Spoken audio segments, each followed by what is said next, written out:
Welcome to the highlights of the Circular Republic Festival, Europe's leading event for advancing the circular economy, uniting corporates, startups and innovators driving this transformation. We continue this series with a panel about recommerce and textiles. The panelists are Christina Rosenberg, member of the supervisory board of HUGO BOSS, Jens Oellrich, business development manager at Bergzeit, Matt Peterson, recommerce product lead in the Fabrics Futures team at Gore, and Max Grosse Lutermann, general manager Europe of Trove. This conversation is moderated by Warkentin, founder of the circular textile platform at Circular Republic. But before we start, I have an offer for you.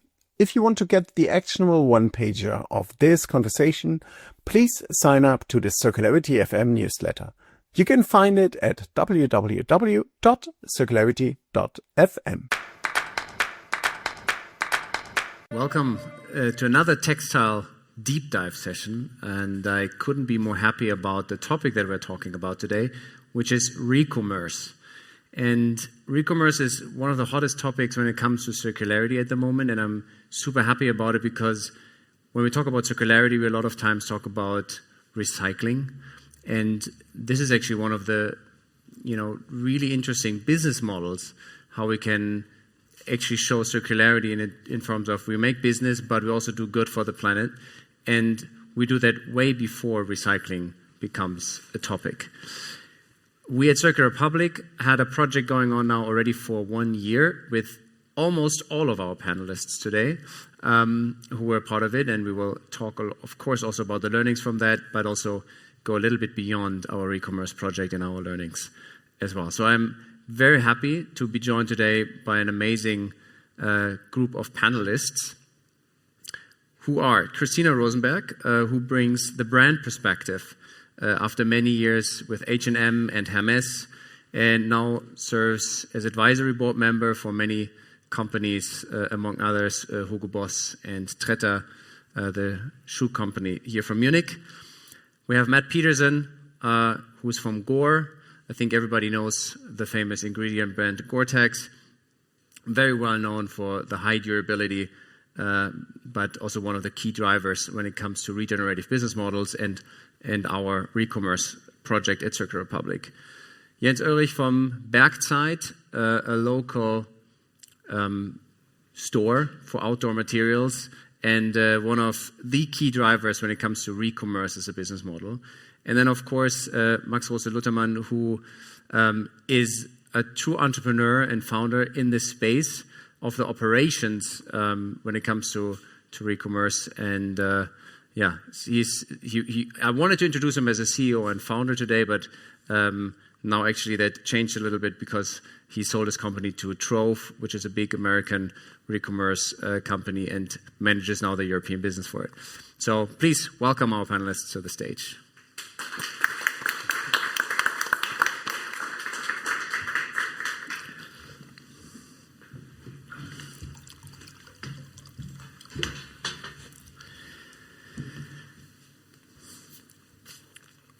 Christina. Yes.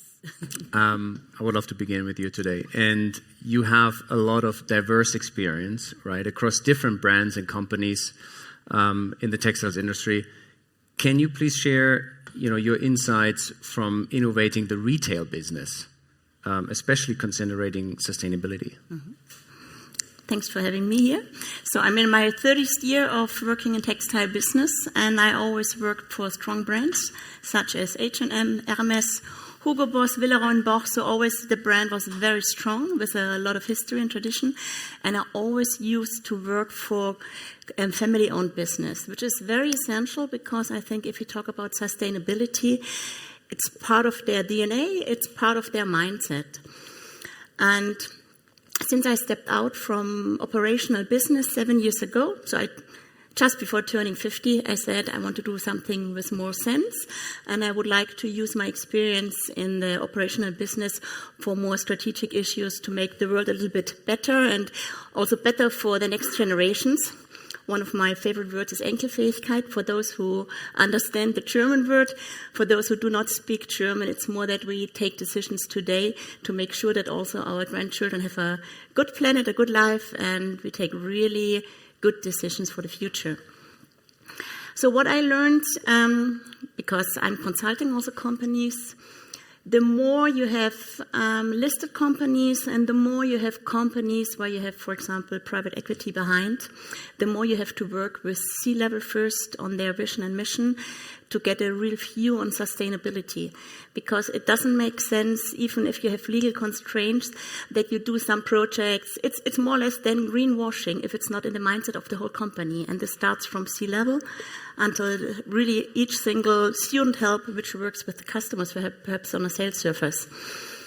So this is the first thing I do, that I say we have to work on the mission and integrate sustainability in the mindset of the company.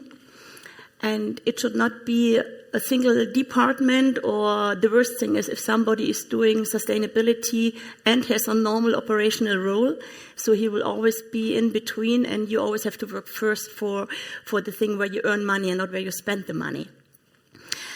This was I think, the biggest learning in the last years. And I think the more we had the pressure from legal constraints, which was good because we did force really people to think about and to start with sustainability, the more you could see that many, many good projects and really intelligent solutions, innovations, all the great startup scene, really, they brought so many inputs to the companies, but most of them are not scalable. And as long as the solutions are not scalable, they will never bring success. Because in terms of pricing, you will never be able to bring the product really to customers. And only if we have a scalable product, we can also give an impact. And we want to do an impact. We don't want to have greenwashing. We want to really have an impact on the planet, on the business, on economics, on everything. Yeah. So that's my learnings from this. So have a look what kind of company you want to work with. And if you want to work with companies where sustainability is not really in the mindset, I think it's a waste of time. Thank you. Matt, when we first met, I think already 1.5 years ago, we talked also about, for Gore, the strategy is to become a regenerative business model. And as an ingredient brand, you have a very specific role in the supply chain in general. How exactly do you position yourself as an enabler for the ecosystem? So just for clarity's sake, our bold aspiration, which we've had for a number of years now, is really to transform our business, to help lead an industry towards a more regenerative future. It's already ingrained in our heads, and we've been trying to pursue that. It's huge, and we know that, and we all believe that the road to that destination goes through circularity. How are we positioning ourselves, or how are we working as an enabler? In some ways, it's doing a lot of what we've already done, but pivoting towards this new situation that we have. I like the African proverb: if you want to go fast, go alone. If you want to go far, go together. We really embrace that. We think about it a lot. The brand promise for the Gore-Tex brand is actually going further together. And that helps us to really focus on our collaborative way of working, our role that we've had. For many, many years, we've been enabling lots and lots of partners in the ecosystem to have a better business, to deliver more value to the end user, whether it's through our material science, through our testing, through field trials, through our certification of our factories. Everything that we do, which takes us far beyond being a supplier, that's really the first step, is that mindset of working together and really trying to go far beyond just simply a step in the supply chain. So we talked then about using some of those capabilities, that thinking in general, and applying it to the circular economy. Some things that we already do, like train and certify repair centers to do repairs on our products. Those are already in place. We can leverage those potentially. But we basically start by saying, okay, it's really about looking for those win-win opportunities, listening to try and understand the needs of the different partners, We start with our brand partners, but it also is then our retailers. We do co-marketing with our retailers today because there's consumer education that needs to happen. People need to understand why this much more technical, more durable gear is actually a higher price, so they'll make a better choice. So we continue to apply that then into this kind of a setting. And a lot of it comes down to really listening, trying to understand what those problems are. And the work that we've done in this project, it definitely helped us to take that to a much deeper level than some of the previous work that we've done to try to understand those issues from a resale operations perspective, also from a buyer and seller perspective, consumer, because that's ultimately when we're talking about enabling an ecosystem, you're talking about trying to help the organizations that are all trying to serve that end user. And we call that also, bundling the power of many. Yeah? So how can we take what we know, create complementary value through a series of, and also a row of opportunities and different partners, bring those capabilities together and create, deliver, and capture new value together. Hopefully that's getting to the point. It absolutely does. Yeah. And since the beginning, I really enjoyed our conversations with Gore because we as an initiative, we try to build these ecosystems, but to meet an industry player that actually kind of also enables an ecosystem and other players as well is really unique. And that's why we really enjoyed working together with you. Jens, Bergzeit is one of the front runners when it comes to recommerce. I'm wondering what led the decision to actually engage in the recommerce space, and generally, how's it going, and what are the main challenges you face, maybe? So, thank you for having me here. And I guess to answer this is about 4 years ago. We thought about the second-hand business and the second-hand program. It came up in the consumer, in our opinion at least, and we thought it's a good idea to be more sustainable, and we thought it's a good idea to keep the product in use. And we all know that there are a lot of products in the closets at home which are not in use anymore, so we can take them back, we buy them back and bring them back on the market and sell them again. So the original idea was the sustainability, to bring the clothes and the products in a longer usage.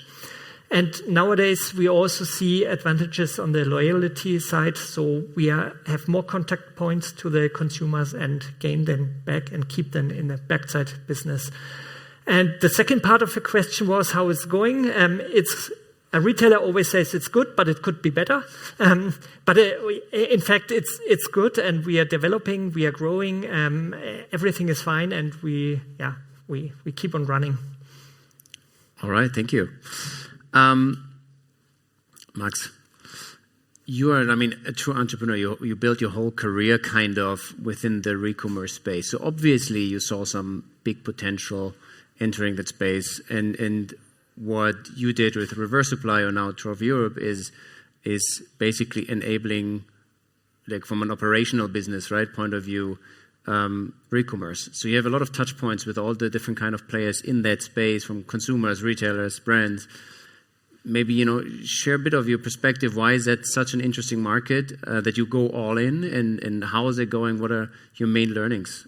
Yeah, so originally the textile says Reverse Supply. I founded Reverse Supply, which was a German startup empowering recommerce and resale for brands and retailers like Bergzeit and many others. We now joined Trove, San Francisco-based US company that some of you may know. They power resale programs for brands like Patagonia, Levi's, Carhartt, and many others.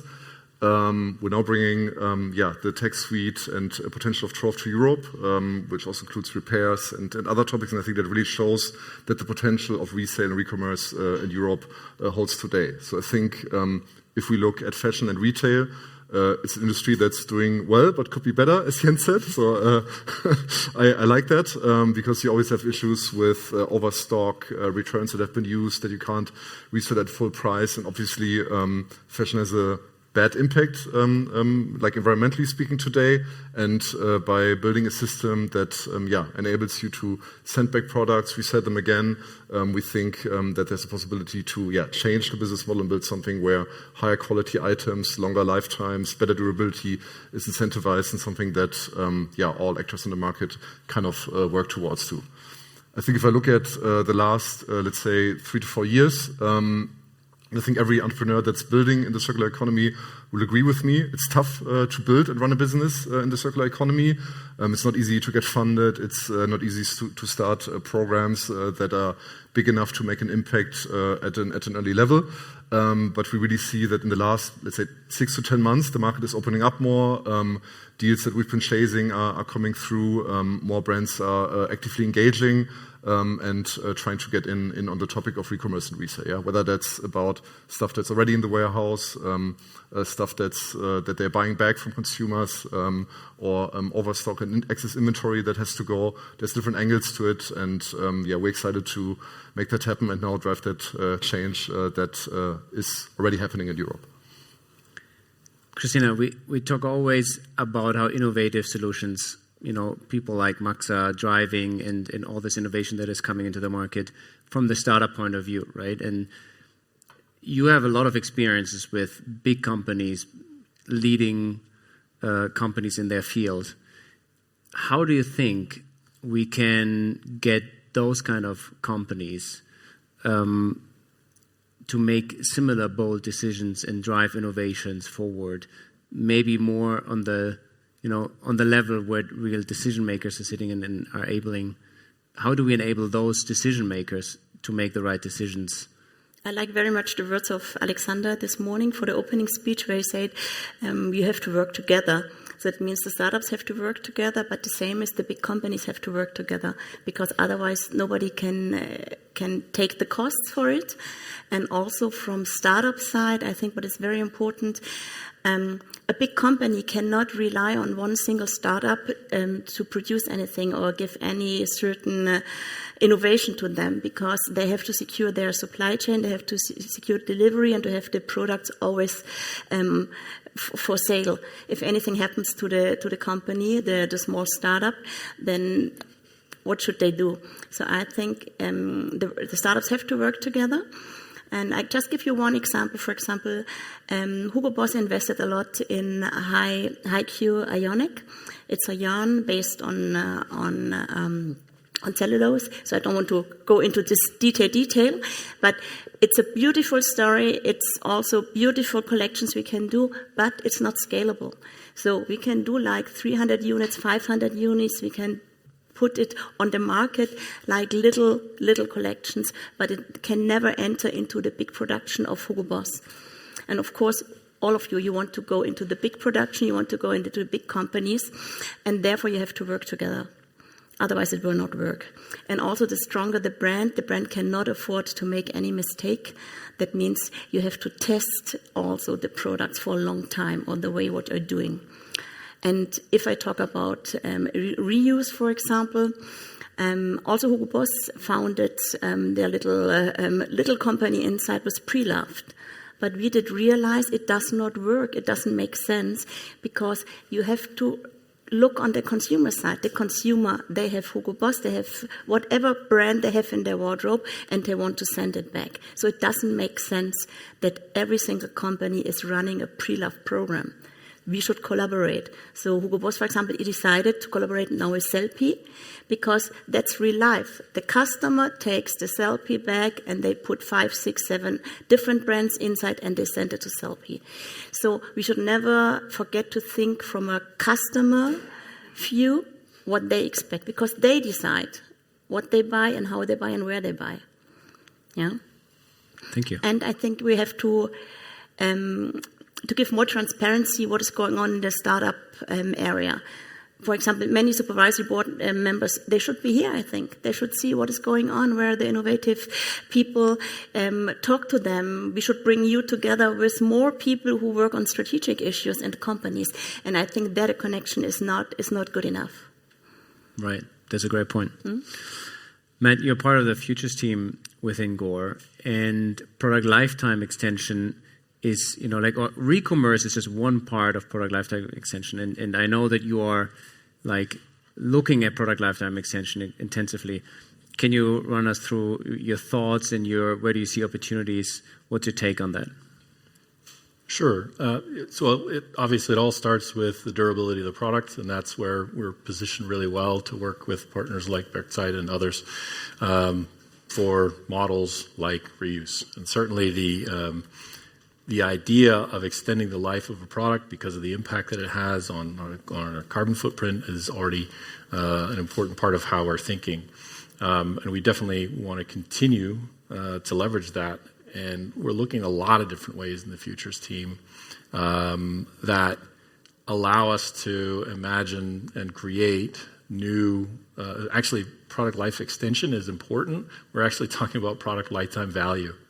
How do we actually make sure that the product is constantly within the view of brands or people in the ecosystem?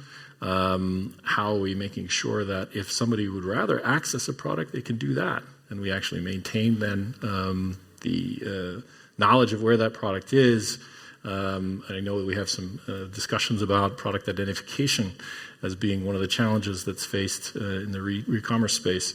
Looking at those kind of opportunities. Anything that we think would be valuable, enabling or otherwise, that we can say that's going to keep that product in use more often by potentially multiple users, multiple steps in its life journey, rather than continuing to work with a very standard linear sell it once and it disappears into the ether.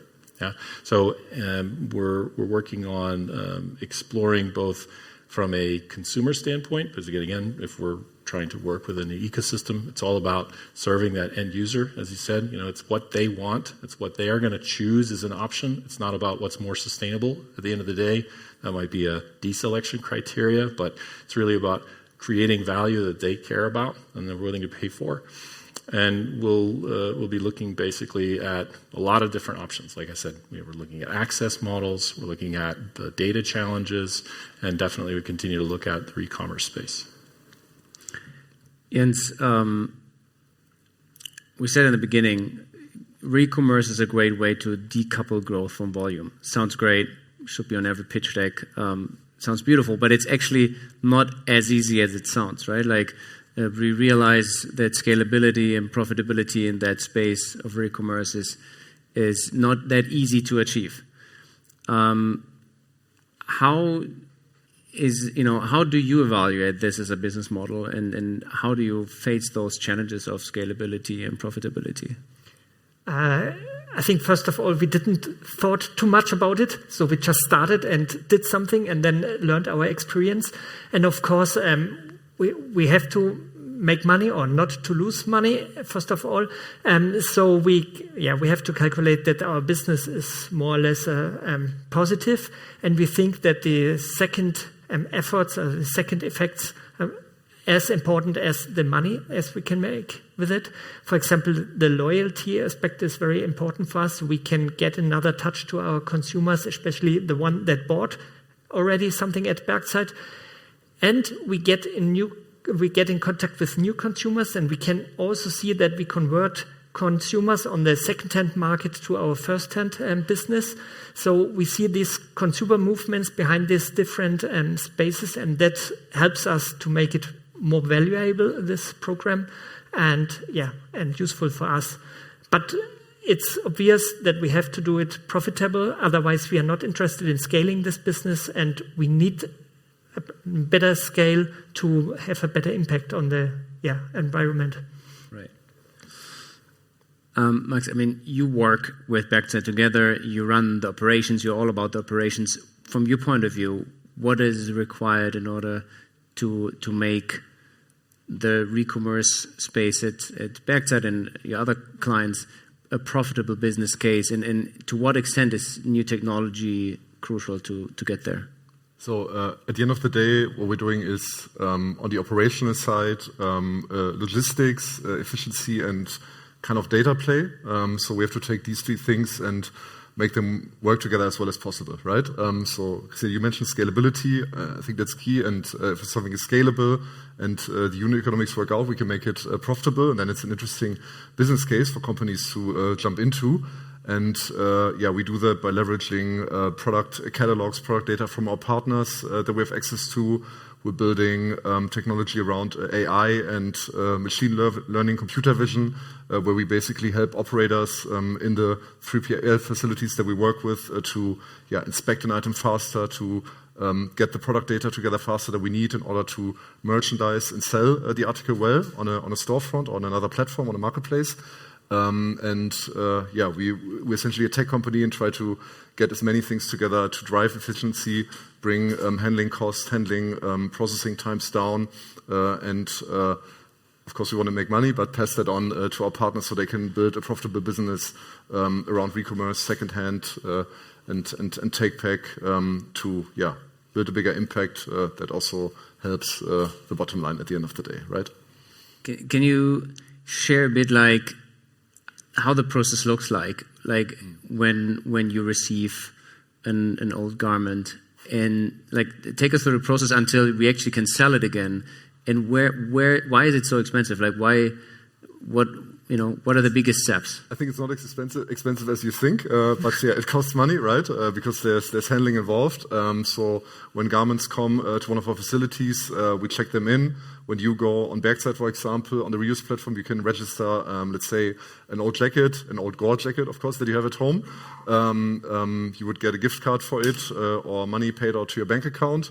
You get a prepaid shipping label, ship that to our facility, we scan that, and then our operators know what's in the parcel. We take the garments, we identify them.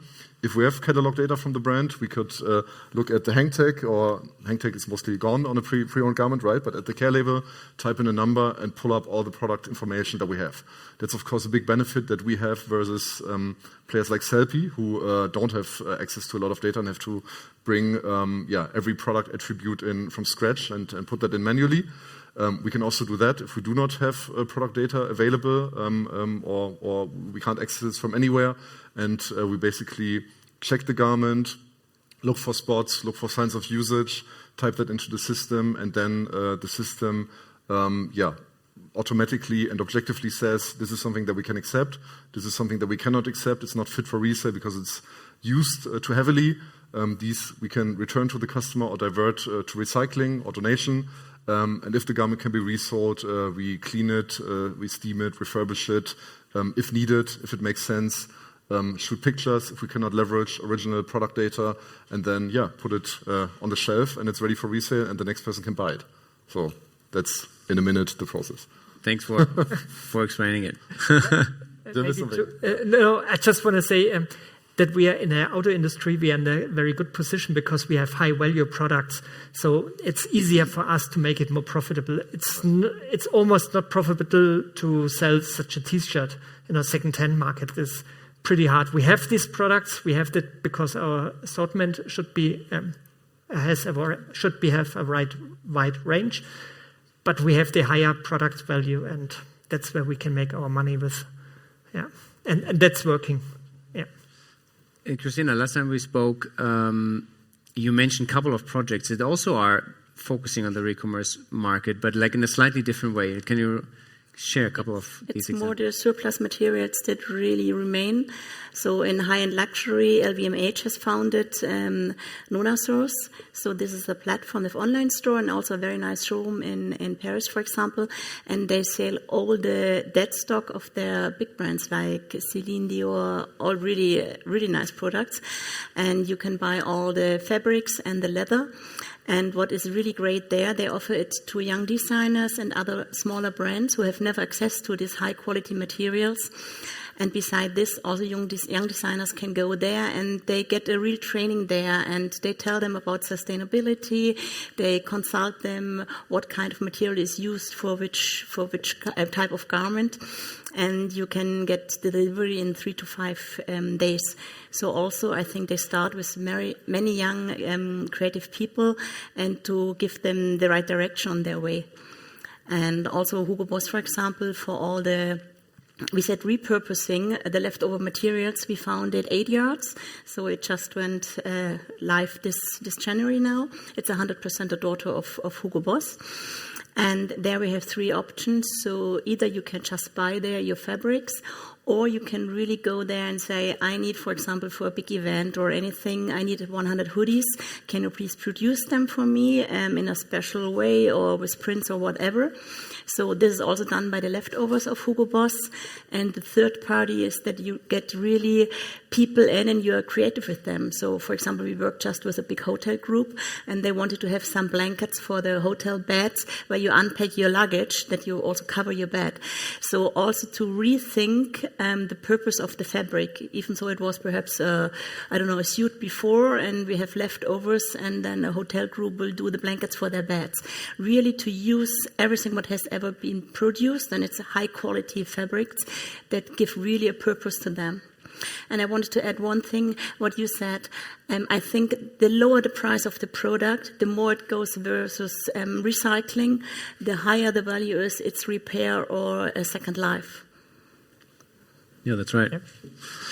Matt, we have been working for like a year now on our Recommerce project. We obviously had a lot of learnings along the way, consumer perspectives, the operational side, how to unlock supply. Like, what are your personal biggest learnings out of that project? First, just kind of for context, reminding the way that we approached it and why we started working in this context at all. Obviously, we've talked about the durability, premium level of products as being something that'd be more interesting. But we had seen a lot of growth in recommerce and fashion, and we'd seen a lot of struggling pilots in our own space with those outdoor products. So we figured, what's going on here? Why can't our products and our brand partners and our retail partners get as much traction as what we're seeing in some of the other areas? So we took a really systems-oriented approach, and we were thinking about, again, what it means to be an operator, challenges there, what it means to be a buyer of used, and also what it would mean to be a seller of used. So I would say probably two of the biggest learnings for me. Number one is the complexity is really, really clear.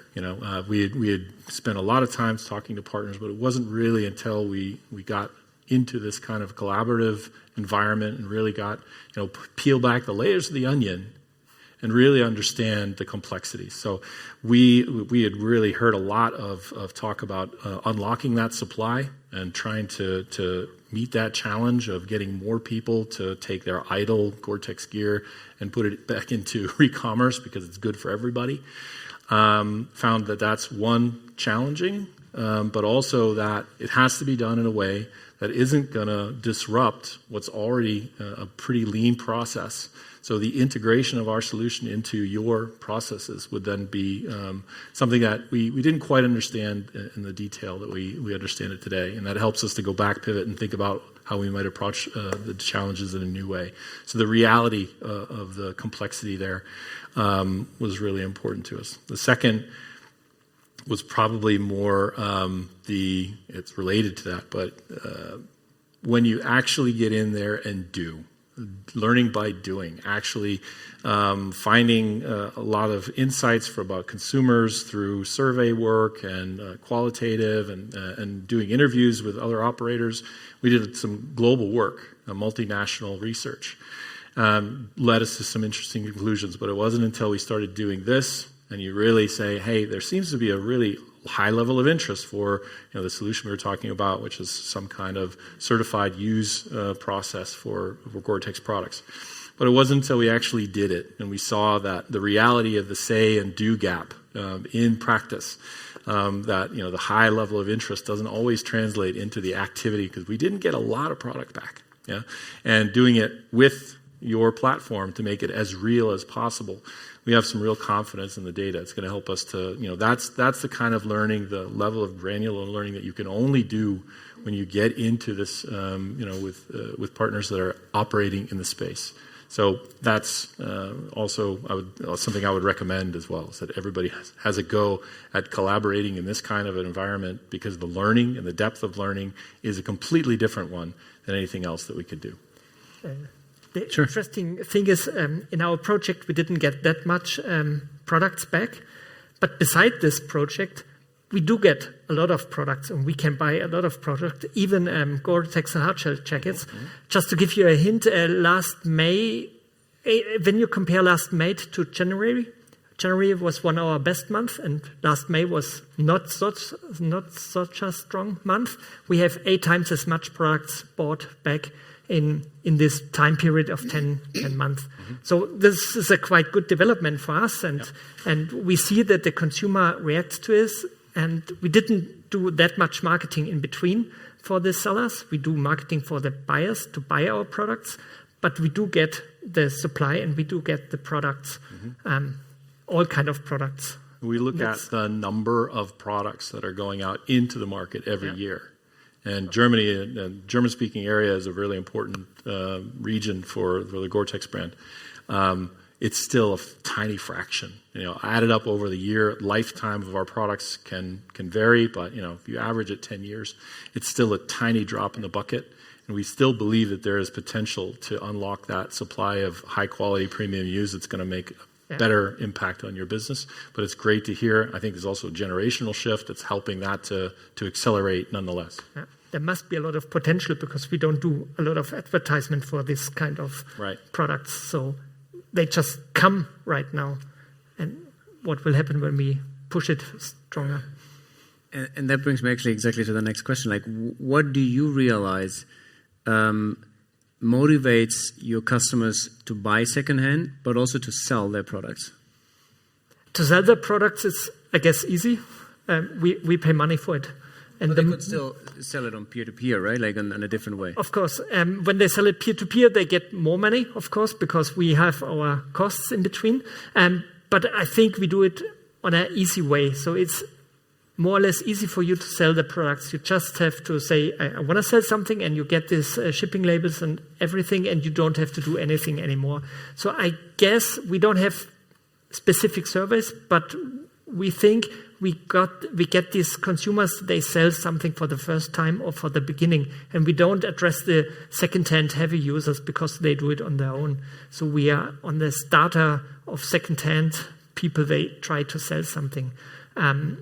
Yes, and on the buyer side, it's we don't have a lot of surveys on this part as well, but I think, and that's our hypothesis, that we buy the high quality products and the expensive brands for less money. So you can achieve, or you can buy a 800 jacket for, let's say, €400, and for some of our consumers might this reason to buy something. And the others, of course, do it because it's sustainable and they think it's a cool idea and want to push this idea. And you get a lot of good products for less price. Max, before we open for the Q&A from the audience, last question to you. I mean, you obviously have a lot of clients, not just Bergzeit, many other clients. Trove even has more clients, also across different industries, not only outdoor, it's fashion. What are your experiences and general learnings when you work with all of these clients? So when we started, a lot of pushback from brands when they initially reached out comes like, okay, we're going to open Recommerce, Resale. We offer similar or the same products, pre-owned, slightly owned at a lower price point. Is it going to cannibalize our mainline sales? That's, of course, like a tough question to answer because it would take the brand a leap of faith to get over that. But we do actually have a lot of data by now to prove that it doesn't. In fact, it helps. Yeah. So as Jens said, you get access to a new group of people that maybe previously didn't shop before with you because the price is too high, and on top you kind of re-engage with your existing consumers, prompt them to trade in stuff for gift card, for cash, and kind of have different touch points along the life cycle with them. Yeah, so it's not actually cannibalizing, but helping grow your mainline business while growing the secondhand business at the same time, and I think that's a learning for us that we can now prove this, and also a learning for the partners we work with and that we will work with, that this is actually something that's kind of a win-win situation, if you will. Thank you very much. Now the stage is yours. Like, are there any questions from the audience? I think we have a microphone around as well. Any questions? Yeah. Maybe one. Christina was saying you need to have a leader that wants to do it. We were at an event earlier this week. It was about the IDGs, these inner direction goals. Particularly to you, Max, now being part of Trove, you might not have the Trove story, but you have your own history and data points. What do you observe in terms of readiness on the leaders as individuals that actually want to have a different way of doing business, but really business, not just being good, but really business? What did you observe? What are the patterns in these leaders? I think the companies that we, as Reverse Supply, now Trove Europe, partnered up with, is that many of them are forward-thinking. They're either big enough to make an impact, and they're kind of aware of their responsibility, also at a leadership level, or they just have a problem that we can help them solve. Whether it's customer retention, bringing that up, or dealing with non-new return stuff that's sitting in the warehouse and can't be resolved. It's been sitting there for months. They have a problem, and when we approach them, we can solve that problem for them. But what you said, what we discussed, is correct. I think you need to make this work. Ownership at the, let's say, CEO executive level in a company, and as in the case of Bergzeit, a team or somebody in the team that actively drives this forward on a daily basis to make it as successful as Bergzeit is doing it, or some of the other clients that we're working with in Europe and the US. So, yeah. Nice. Any other questions from the audience? Yeah.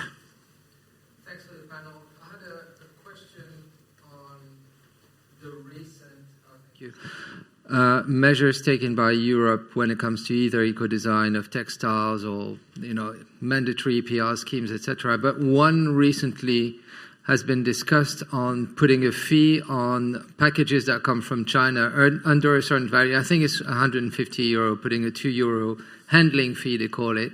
And because you've all talked about the importance of price point, of course the market's been flooded by very cheap fast fashion products to an extent.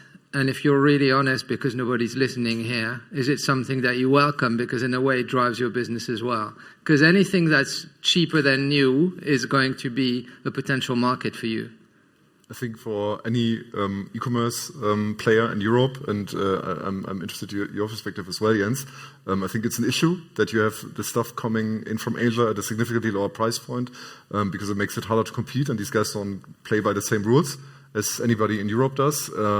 And certainly, if we look at the value proposition of second-hand and resale, it's something that people with less disposable income can afford. They can afford higher quality products, garments in our case, and this may motivate them to go to a less sustainable consumption decision, basically. So I think it's an issue.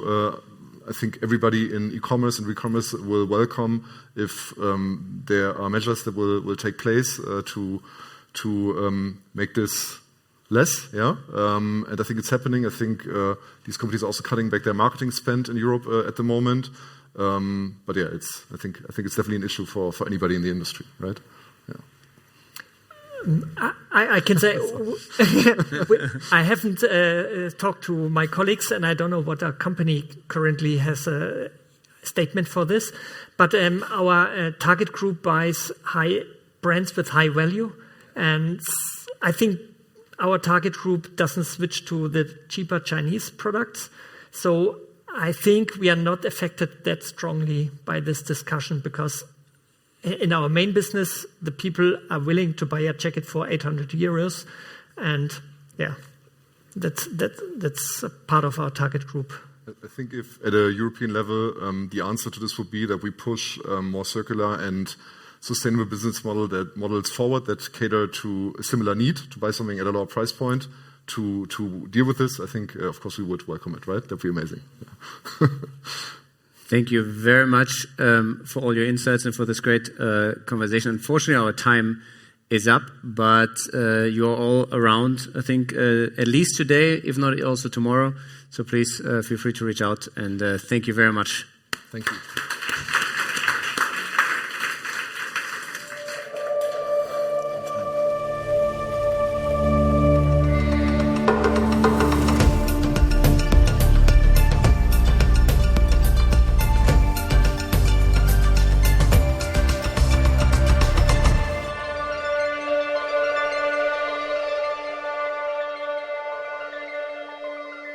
This was another episode in our series about the Circular Republic Festival 2025.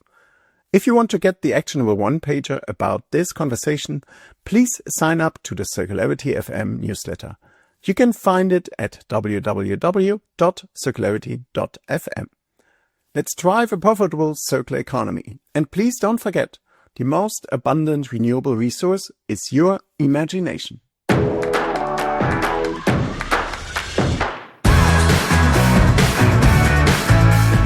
My name is Patrick Hübscher, and this is Circularity FM, the podcast about understanding, building, and managing circular business models.